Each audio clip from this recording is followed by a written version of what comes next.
안녕하세요. 우리가 지난번 동영상에서 16단원에 대한 복습까지 마쳤습니다. 이제 그래서 우리가 지난 3개 단원을 통해서 전통적인 금융상품이라고 할 수 있는 이제 주식 채권 중에 채권에 대해서 먼저 공부를 하였습니다. 이제 그리고 우리가 요번 17단원부터는 주식에 대해서 공부를 한다라고 생각을 하시면 되겠습니다. 어, 이제 여기 그 채권 공부를 하실 때 조금 빡빡했죠. 그러니까 엄청 어려운 내용은 없었지만 처음 접하다 보니까 어떤 새로운 개념들을 공부를 하고 이해를 할 때에 조금 이렇게 빡빡하게 느껴졌을 수 있었다고 생각이 됩니다. 이제 그런데 이제 여기 주식에 대해서 공부를 하는 첫 번째 단원인 17단원은 이제 잠깐 쉬어가는 시간이다. 이제 그렇게 생각을 하시면 됩니다. 어려운 내용이 요 17단원에는 전혀 없고 그러니까 편하게 그냥 잘 들으시면 다 이해를 하실 수 있는 내용이라서 지난 3개 단원에서 채권에 대해서 공부하느라 이제 고생을 많이 했기 때문에 이제 요 17단원을 공부하면서는 이제 정말 그냥 편하게 잘 들으시면 되겠습니다. 여기 17단원이 시작되는 부분, 이제 섹션의 파트의 이름이 이렇게 Security Analysis라고 되어 있습니다. 이제 우리가 앞에서 공부를 한 거에 의하면 security라고 하는 거는 사실 이 security라고 하는 거 안에 주식도 들어가고 채권도 들어가고 다른 증권 형태로 거래되는 다른 많은 금융 상품이 사실은 포함되는 게 이 security라고 우리가 공부를 한 바 있습니다. 이제 그런데 우리 교과서에서는 이제 아무래도 그 증권 형태로 거래되는 금융 상품 중에 이제 좀 우리한테 가장 친밀하고 대표적인 것이 주식이기 때문에 이 주식에 대한 파트 이름을 아예 Security Analysis라고 붙여 놓은 것 같습니다. 이제 우리가 요 17단원은 왜 지금 그 공부를 하느냐 흐름을 먼저 이해를 하시는 게 좋겠습니다. 우리가 이제 1, 2, 3, 4단원 앞에 인트로덕션 부분을 공부를 할 때에 내가 만약에 100만 원만큼의 자산을 가지고 있다. 그러면 그 중에 뭐 얼마만큼은 주식에 넣고 얼마만큼은 채권을 넣고 얼마만큼은 혹시 모를 이제 비상 상황을 대비해서 현금으로 가지고 있고 이제 그리고 그 주식, 채권, 유동성, 현금 이제 그렇게 세 개로 나눠준 거 놓은 거 안에서 이제 다시 또 주식이라면 또 어떤 주식을 선택을 할 것인가, 채권이라면 또 어떤 채권을 선택을 할 것인가, 그렇게 탑다운 방식 그리고 바텀업 방식이 있다. 그래서 그 중에 이제 방금 말씀드린 거는 탑다운으로 투자를 해 나가는 방식을 말씀을 드린 거죠. 이제 그래서 내가 가진 자금을 어떤 자산에 투자를 할지 먼저 에셋 클래스를 구분을 하고 이제 그 에셋 클래스 각각 에셋 클래스마다 어떤 종목에 투자할지 정하는 거를 시큐리티 셀렉션이라고 한다라고 우리가 이미 공부를 했습니다. 이제 그런데 이 시큐리티 결국 시큐리티 셀렉션을 하려면 우리가 여기 17단원에서 보는 것처럼 이제 전반적인 경제 상황이라고 할 수 있는 거시 경제 상황, 이제 그리고 이제 그 기업이 속해 있는 산업에 대해 우리가 먼저 분석을 해야 때문에 우리가 이 17단원에서는 이렇게 어떤 거시경제 분석 그리고 산업 분석에 대해서 먼저 공부를 한다라고 생각하시면 되겠습니다. 어, 가장 쉽게는 이렇게 이해를 하실 수가 있어요. 음,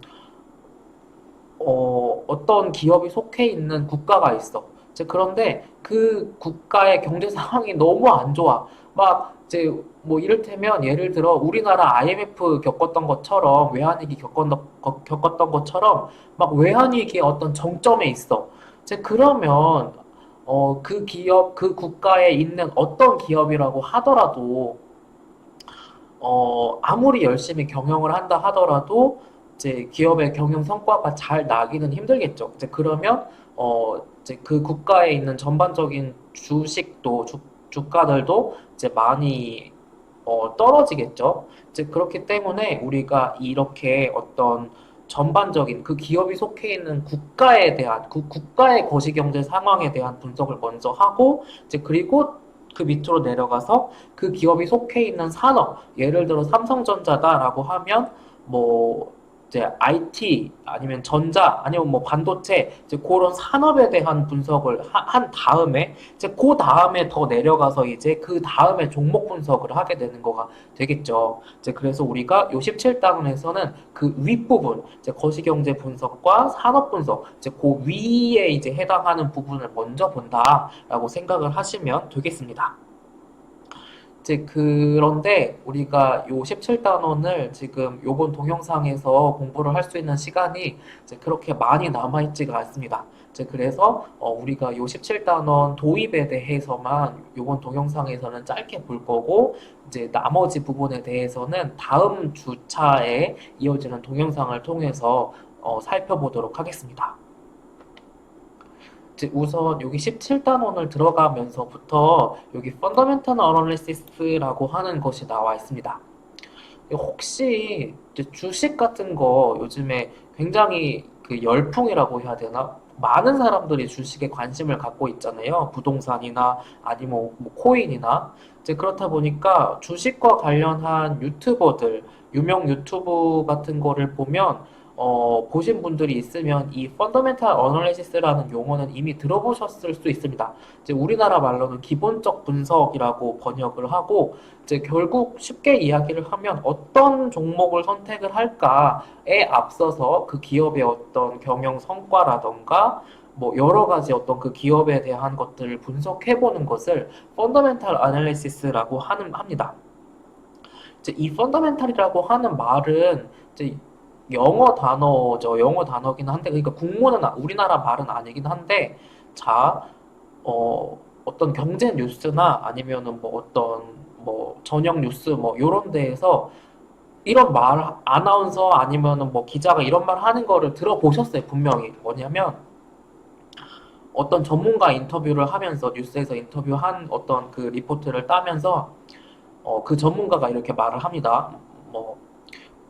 뭐 이번 코로나19 위기에 우리나라 경제 상황이 일시적으로 좋지 않긴 하지만 그럼에도 불구하고 우리나라 기업들의 펀더멘탈이 자체에 문제가 있는 것은 아니기 때문에 뭐 큰 걱정은 장기적으로는 금방 우리나라 경제가 다시 회복될 수 있을 거라고 생각합니다. 뭐 이런 전문가 인터뷰 리포트가 있다고 해보세요. 이제 그런 것처럼 펀더멘탈이라고 하는 어떤 의미는 경제 금융에서 어떤 이거를 정말 뭐라고 번역을 해야 되나 적절한 단어가 그 없어서 이렇게 그냥 펀더멘탈이라고 그냥 뉴스에서도 쓰는 것 같은데 어떤 기업이나 아니면은 거시 경제의 어 뭐 기초 체력 뭐 어떤 전망 같은 거를 펀더멘탈 어떤 기업이 이익을 창출해낼 수 있는 능력 뭐 경제가 원활하게 돌아갈 수 있는 거 뭐 그런 거를 펀더멘탈이라고 부른다라고 생각을 하시면 되겠습니다. 자, 이제 우리가 여기 17.1번 부분에서는 이제 우리가 여러 국가가 있잖아요. 이제 그러면 내가 전 세계에 투자를 할 수가 있는데 요즘에는 이제 그 중에 뭐 우리나라 주식을 살지 아니면 뭐 미국에 투자를 할지 아니면 뭐 일본에 투자할지 중국에 투자할지를 결정하기에 앞서서 이제 전 세계적인 경제 상황을 한번 봐야 되겠죠. 이제 그렇게 분석을 하고 난 다음에 이 국가에는 투자해도 되겠다. 뭐 이 국가의 주식이나 채권에는 투자해도 되겠다 아니면 안 되겠다 이렇게 결정을 내릴 수가 있을 것입니다.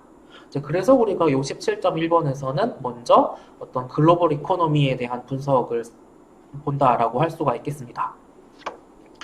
이제 어쨌든 기업도 그 어떤 국가 안에 속해서 영업을 하고 있기 때문에 이렇게 우리가 글로벌 이코노미에 대한 분석을 하게 됩니다. 만약에 어떤 뭐 수출이 좋아지거나 나빠지거나 아니면 그 기업이 영위하고 있는 산업에 갑자기 뭐 경쟁자가 들어온다 아니면은 있던 경쟁자가 나간다. 그리고 어떤 그 기업이 해외에다가 수출을 많이 했다 아니면 전년 대비 수출한 게 떨어졌다 이런 어떤 여러 가지 뉴스들이 나오면 이제 그런 것들이 다 그 기업의 주가에 영향을 주게 되잖아요. 아무래도 수출이 많이 되는 게 그 기업 주가에 긍정적인 영향이 될 테고, 이제 그 산업에서 경쟁이 아무래도 적은 쪽이 그 기업 주가에 영향이 더 긍정적으로 영향이 갈 겁니다. 이제 그리고 수출을 많이 해서 해외로부터 이익을 많이 얻을수록 또 마찬가지로 그 기업의 주가에도 긍정적으로 작용을 하겠죠. 이제 그럼에도 불구하고 마지막에 나와 있는 것처럼 어, 여기 지금 만약에 어떤 국가의 경제 상황이 전반적으로 안 좋아지고 있는 상황이라고 하자. 그러면 이제 그 국가에 속해 있는 어떤 기업이 아무리 경영 활동을 잘한다고 하더라도 어, 조금 크게 두각을 드러내기는 쉽지가 않을 것 같습니다. 이제 그래서 여기에 하나 그냥 부수적으로 설명드리려고 그 말씀드리는 건데 여기 지금 contract라고 하는 영어 단어가 나와 있죠. 그런데 지금 여기 보시면 전치사 in 다음에 이제 contracting이라고 나와 있죠. 그러니까 이게 지금 contract라는 게 우리가 명사로 알고 계신 거는 계약 뭐 그렇게 알고 계시죠. 이제 그런데 contract가 동사로 쓰이게 되면 수축하다, 쪼그라들다, shrink 뭐 그런 비슷한 뜻이 있습니다. 이제 그래서 경제의 요 컨트랙트가 동사로 쓰이게 되면 경기가 수축하다, 경기가 뭐 쇠퇴하다 뭐 그런 뜻입니다. 이제 그래서 여기 우리가 앞에서 이제 몇 번 나올 수가 있어서 여기 컨트랙트라는 단어에 대해서도 한번 짚어보았습니다. 이제 여기 17번, 17.1에 나와 있는 테이블은 이제 2015년 기준으로 이제 주식시장이 어땠나, 이제 그리고 이제 2016년 기준으로 예상을 해본 어떤 예상 GDP 같은 거가 나와 있습니다. 이제 뭐 그냥 뭐 어떤 요런 수치들을 보면서 어떤 나라는 이제 굉장히 뭐 주식시장이 좋았네 아니면 안 좋았네 뭐 요런 거를 볼 수가 있는 거죠. 이제 그래서 대표적으로 여기 지금 그리스 같은 경우에는 굉장히 주식시장이 안 좋았던 모습입니다. 이제 그래서 가장 안 좋았던 국가가 이렇게 그리스인 것 같고요. 이제 그리고 가장 좋았던 국가를 꼽아보라고 하면 뭐 러시아 그리고 이제 10%를 초과하고 있는 중국, 뭐 프랑스, 독일 뭐 이런 국가들도 있는 모습입니다. 이제 그런데 그러면 한편으로는 이렇게 그러면 주식 시장이 좋은 것이 요 어떤 GDP가 잘 이렇게 성장하고 있는 것과 같이 가냐? 라고 하면 꼭 그런 건 아닌 것도 같습니다. 뭐냐면, 이제 여기 중국을 보면 주식시장이 꽤 좋았죠. 이제 그럼에도 불구하고 GDP 성장도 이제 꽤 괜찮게 나왔던 모습입니다. 이제 그런데 꼭 그렇지 않은 부분이 있을 수도 있다는 것인 경우에는 주식시장이 안 좋았지만 GDP 성장은 굉장히 잘 되고 있었다는 모습에서 이제 그 나라의 어떤 거시 경제 성과를 대표해주는 GDP가 잘 나오는 것이 항상 주식시장이 또 잘 되는 것과는 같이 가는 거는 아닐 수 있겠구나라고 하는 모습을 알 수가 있겠습니다. 그리고 이제 우리가 어떤 경제 정책을 여러 경제 전문가들이 분석을 한 것을 바탕으로 이제 어떤 경제 정책을 집행하는 사람들한테 조언을 계속하죠. 이제 그래서 뭐 청와대에도 경제 보좌관들이 굉장히 많이 있고 이제 여러 정부 부처에 어떤 경제나 금융을 전공한 사람들이 업무를 하고 있습니다. 이제 그럼에도 불구하고 이 경제 정책이라고 하는 것은 실제적으로 집행이 되는 것은 정치인들에 의해서 이제 이런 경제 정책을 할지 말지 아니면 뭐 어떻게 집행을 할지가 결정이 되기 때문에 이제 이 경제는 정치랑 굉장히 밀접한 관련이 있죠. 이제 그래서 어떤 그 나라의 정치적인 상황이 불안정할 때에는 이제 그 나라의 국가 경제에까지도 악 영향을 미치게 됩니다.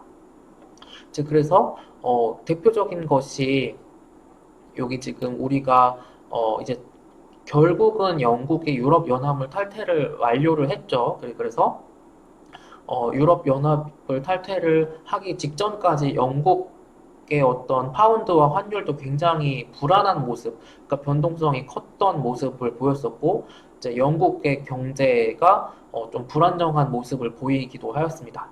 이제 그리고 그 전에 2010년 초반대에 뭐 그리스, 그다음에 스페인, 그다음에 이탈리아 같은 국가들에서 어떤 부채 위기, 부채가 굉장히 과중해지는 그런 위기를 겪었던 적이 있어서 이제 그러한 어떤 정치적인 측면의 위기가 또 경제적인 측면의 어떤 좋지 못한 부분으로 이어지기도 하였습니다.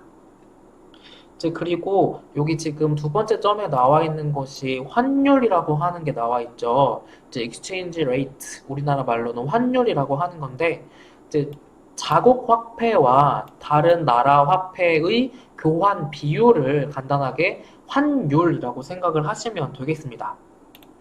이제 그래서 이게 예로 나와 있는 게 2016년 중반에 1달러에 해당하는 거를 엔화로 따지면 이제 104엔이었다라고 합니다. 이제 그리고 이제 요거를 엔 기준으로 이렇게 한 계산을 해보면 또 이렇게 0.0096달러가 1엔이랑 같았다라고 합니다.